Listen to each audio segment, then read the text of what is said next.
Hello everybody, back here again for our vlog a day, and today is Friday the 19th, and today was a beautiful day to be alive. Got up this morning, fairly decent time frame, got up, got the dog out. She's definitely not a morning dog by any means, any way, shape or form, but got her out, got her outside, got a couple things done, went ahead and jumped in the hot tub, got her fed. She's definitely earned her name, Piggy. The way she eats, she's pretty good eater. So she got her food in her real easy. So got a couple of things done. Basically went ahead and decided I was going to go do a little yard sailing. I hadn't done yard sailing in a long time. So went ahead, jumped in the truck, drove around, got a couple things accomplished. Had to also go grab a couple other little things while I was out. So went ahead, hit a couple yard sales, kind of drove around looking for the yard sales. Didn't see nothing that was important, that was worth a damn, and nothing that was needed. And then stopped at Winn-Dixie. On the way back, they have sodas on sale, 3 for 15, 3 6-packs for 15. No, right, hold on. 5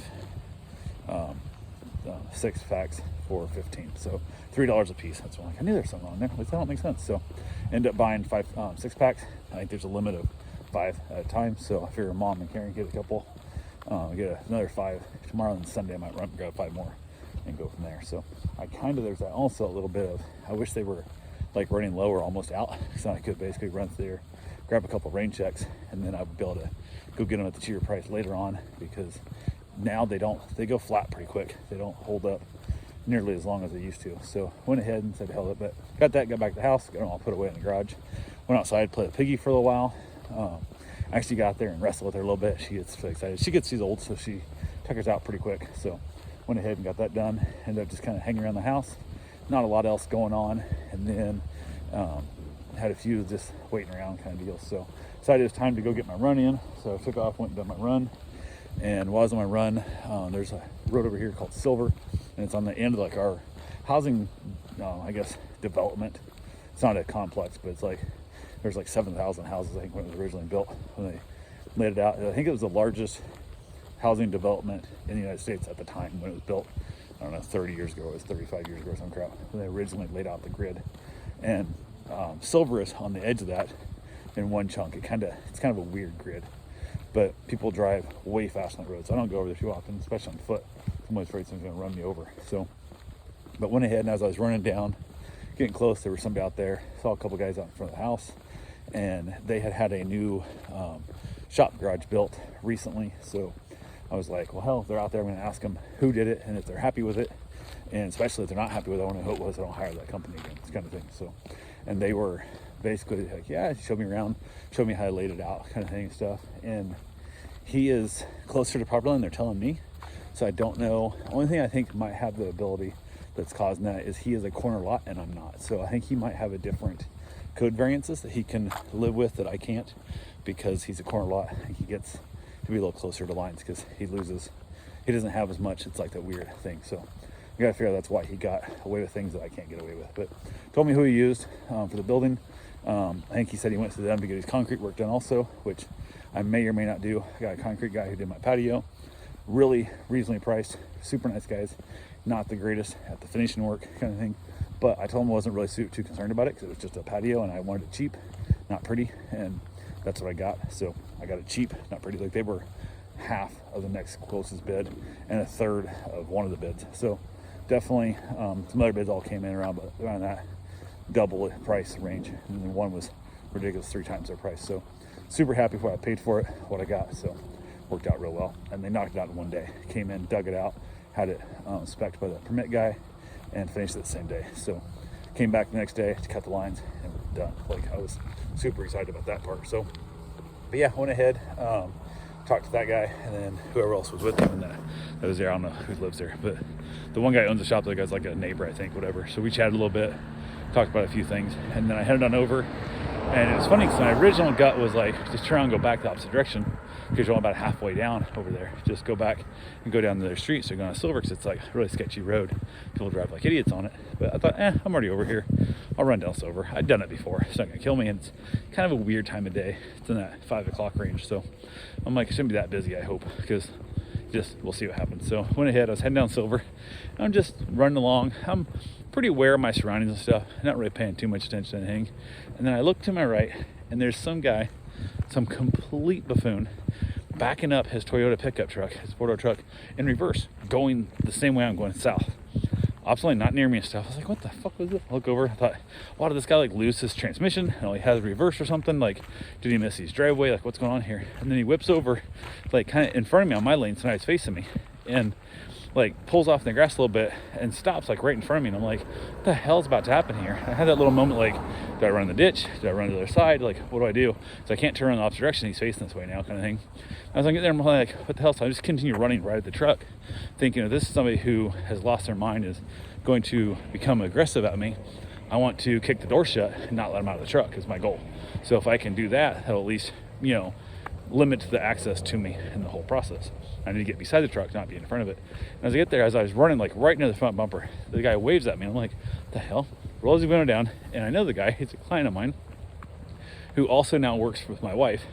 So I watched their dog and stuff and whatnot, and I was like, what the hell? And he was like, oh yeah, we got talking and stuff. And I was like, dude, what the heck is I? He has kids in the back. So we talked a little bit.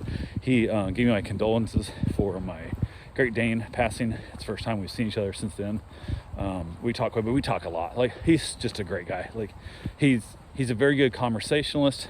He listens well, non-judgmental kind of thing. And we both, we were talking about how you get a lot of people telling you things they wouldn't tell other people. Like, they tell you stuff they wouldn't tell a therapist. And both of them had that disease that people just open up to us on a lot of really weird shit.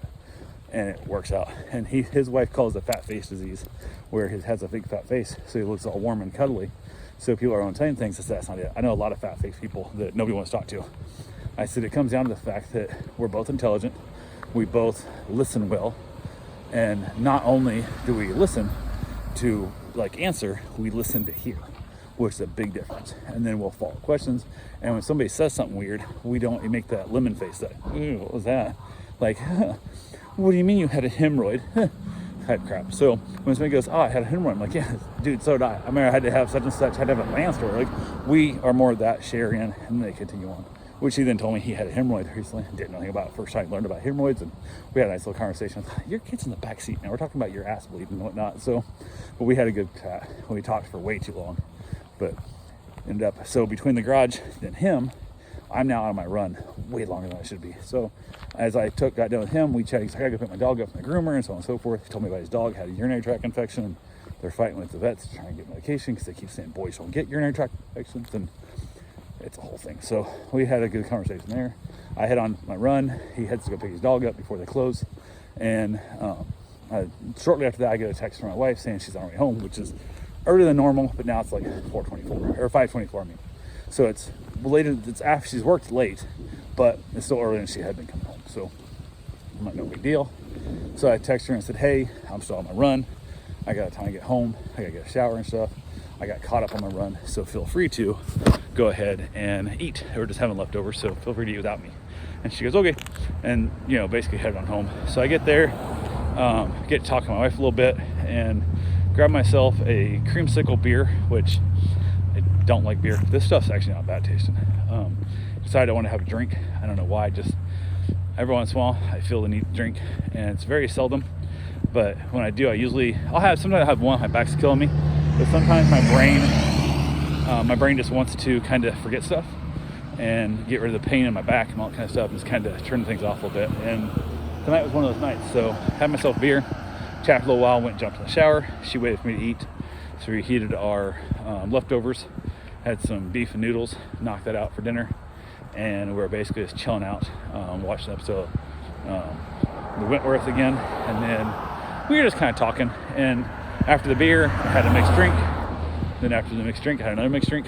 So I'm a lightweight. I don't drink that much anymore. I used to drink a lot. Like I had a big enough problem drinking that I went 20 years without drinking because I didn't want it to ruin my life like it did my father's. And it's that whole concept of now I can control it, so I don't have to worry about that anymore. So went ahead and had a few more drinks, and we were just in there chatting and just laughing and joking, having a good time. And then it's finally time. I was like, I'm gonna head outside, have myself a cigar. So I went in and grabbed a new cigar I got. It's called a Punisher. It's a new blend they claim it's superbly strong, and I probably shouldn't have smoked it tonight because I'm drunk, like legally drunk, and I'm not sure how well I'm going to be able to actually get the full flavor palette out of it and whatnot. So had it, and it was a small cigar, so it didn't take long. And then I was like, it's early enough, and I kind of am drunk. I could go in and go to bed right now, or I just stay out and have one more cigar. So decided to stay out, have another cigar, went get another drink, and then when I came in, I mixed another drink. So I'm not quite last day of a cruise ship drunk, but I'm definitely, if I was on private property, I'd feel like I could drive a car, probably ride a motorcycle, but I would not let anybody else ride with me just because I wouldn't trust hurting somebody else. I could risk hurting myself, but I was definitely not capable of that. I wouldn't have tried to walk a slack line, let's put it that way. So went ahead, said I held it, finished up my second cigar, played the dog some, whatnot, headed back in, watched an episode of Shark Tank. My wife wanted to watch it instead of watching Atypical. Didn't want to put that much energy in. It's like 12:30 now when I come in. So we hung out, watched an episode of Shark Tank, chatted a little bit about it, had a nice little conversation, and then wrapped it up and called it a night. So that's all I got for right now. I will talk to you guys tomorrow. Have yourself a safe, wonderful day. Thanks for watching.